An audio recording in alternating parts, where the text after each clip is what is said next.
Because of this hoo-ha over the mayoral elections, which the government brought in, decided that they needed to have these elections in 4 key areas, and they're now saying we can't organise it in time. We're delaying it by a couple of years.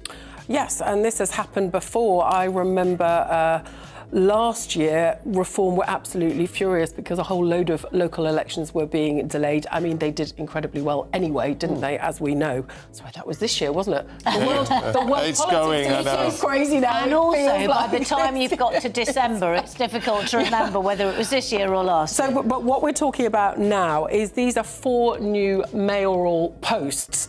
If you had Keir Starmer gets legally walloped by Nigel Farage on your 2026 political bingo card, then step forward and collect your prize, because the High Court has just handed the Prime Minister a slap so loud it is echoing through the corridors of Whitehall. Just as Labour thought they could quietly push the snooze button on democracy for nearly 4 million Britons, the judiciary has stepped in and said, "Not so fast, Sir Keir." We are witnessing a legal showdown of epic proportions, with the Reform UK leader effectively hauling the government into the dock for what he calls an outrageous attempt to dodge the voters. While Labour argues that holding elections is too costly, as if democracy were a luxury subscription they forgot to cancel, Nigel Farage is currently sharpening his legal bayonets for a February 19th showdown.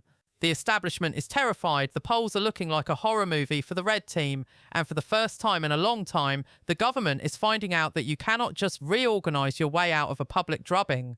Quick favour, if you are loving this breakdown of the Westminster madness, hit that subscribe button and click the notifications bell icon. Over 92% of viewers haven't yet, and honestly, that is more shocking than a politician keeping a promise. It is free, takes a second, and means the world to us. Thank you if you did. Now back to the show. To understand why this High Court ruling is such a massive headache for Number 10, we have to look at the sheer scale of what Labour was trying to pull off. Imagine you are playing a game of football, you are 3-0 down, and suddenly you decide the pitch needs reorganising, so the game should be postponed for a year. That is essentially what 30 local councils have done, encouraged by a government that is currently about as popular as a skunk in a lift. They are calling it reorganisation, but Nigel Farage is calling it what it looks like, voter suppression. The judge's decision to allow Reform UK to proceed with their legal challenge is a significant blow. It is the judicial equivalent of a referee blowing the whistle and pointing to the penalty spot. Labour's top brass, including Chief Secretary to the Treasury Darren Jones, have been doing the media rounds trying to convince us that this is all about efficiency. They claim that because some councils are shifting from 2-tier systems to unitary authorities, holding an election now would be wasteful duplication.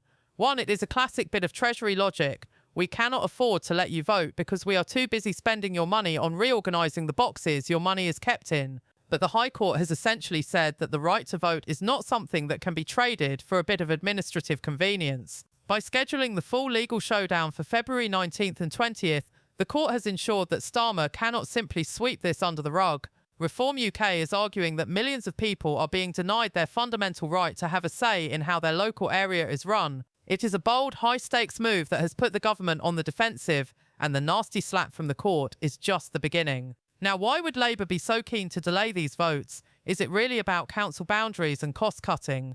Or is it because the latest polling data looks like a total wipeout for the establishment? If you look at the numbers, it becomes glaringly obvious why Sir Keir might want to hide the ballot boxes in a very deep hole. Polling experts suggest that if these elections went ahead in May, Reform UK would not just win, they would storm to victory. We are talking about 28.3% of the vote for Reform, leaving the Conservatives in second place at 20.7%, and Labour trailing miserably in third at 7%. In the very councils that have asked for a delay, Labour is facing a political extinction event. It is not reorganisation they are afraid of.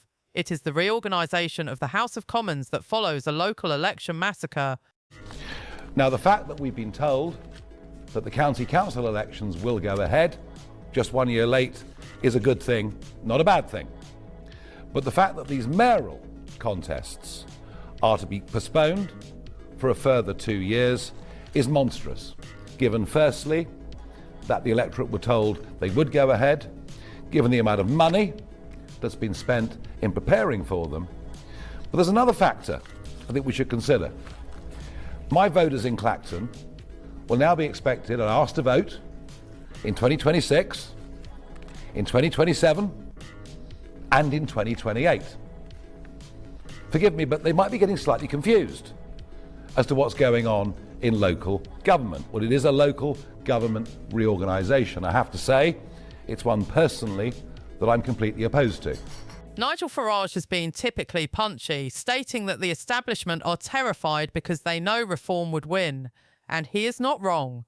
When you have 4 million Britons being told they cannot vote because it is too expensive, while the government is simultaneously trailing in the polls, it creates a democracy deficit that is impossible to ignore.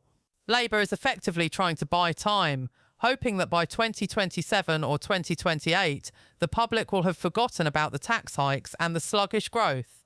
But the High Court has just reminded them that time is a luxury they might not be granted. Enter Darren Jones. The man tasked with being the government's spreadsheet warrior had a bit of a nightmare on the morning rounds. His argument that elections are just too pricey during a reorganisation is a bit like a baker saying they cannot sell you bread because they are busy moving the flour bags. It is a fundamental misunderstanding of what the machine of government is actually for. Jones insisted, "We're not frightened of democracy," which is exactly what someone frightened of democracy would say while sweating under the studio lights. He claimed that councils themselves asked for the delay. But as Reform UK points out, these councils are often led by the very same establishment parties that are currently being hammered in the polls. It is a bit like a group of turkeys voting to postpone Christmas. Hardly a surprising outcome, but not exactly a triumph for the will of the people. The government's Department for Local Government tried to spin the court's decision as a nothing burger, claiming that the court merely gave a date and didn't grant an injunction. But that is pure cope. In the world of high-stakes politics, giving a date for a judicial review into your election strategy is the equivalent of being told you have to go to the headmaster's office. It is a formal recognition that there is a serious case to answer. The costly argument is falling flat because the British public tends to believe that the cost of not having a vote is far higher than the cost of printing some ballot papers. If Labour thought Nigel Farage would just grumble on a podcast and move on, they have severely miscalculated. Reform UK is using this legal challenge as a rallying cry. A spokesperson for the party was clear. Labour are disgracefully trying to deny democracy. We are determined to win this case next month. This isn't just a legal fight, it is a marketing campaign for a party that is currently eating Labour's lunch in the polls. But then there is, of course, one very big reason why these elections should not go ahead, and there's no prizes for guessing. But it is an electoral calculus put out their figures just a couple of hours ago that Reform would have won all 4 of these contests and would have won them quite comfortably. The government are basically committing electoral fraud upon the electorate who had every opportunity to put Reform mayors in place. The outrage Farage is tapping into is real. When you tell 3.9 million people across 591 council seats that their voice doesn't matter this year, you are not just managing a transition, you are creating a vacuum.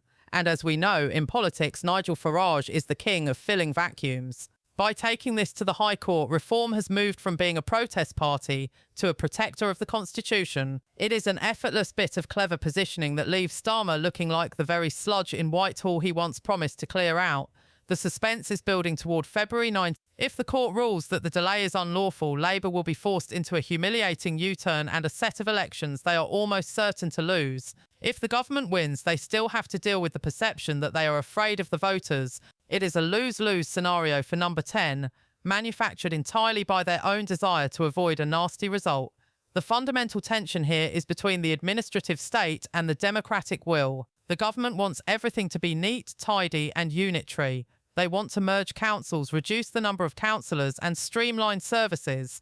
And while that sounds great in a white paper, it doesn't work if you have to abolish the voters to achieve it. Relatable analogy time. Imagine your local pub decides to close for 6 months because they want to reorganise the beer taps. You wouldn't be happy, but you'd go somewhere else. But in politics, there is no somewhere else for your vote. You either have one or you don't. By treating the local elections as a disruption to their bureaucratic plans, Starmer and his ministers have shown a level of arrogance that is currently being reflected in those 17.4% polling figures. The nasty slap from the court is a reminder that the United Kingdom is still a country of laws, not just a country of efficiency drives. Whether it is the Supreme Court or the High Court, The judiciary is increasingly becoming the only place where the government's unlimited mandate hits a brick wall. And as we head toward the February showdown, the energy is all on one side. Labour is defending cost-effectiveness, Reform is defending democracy. It doesn't take a political genius to know which one of those slogans wins on the doorstep.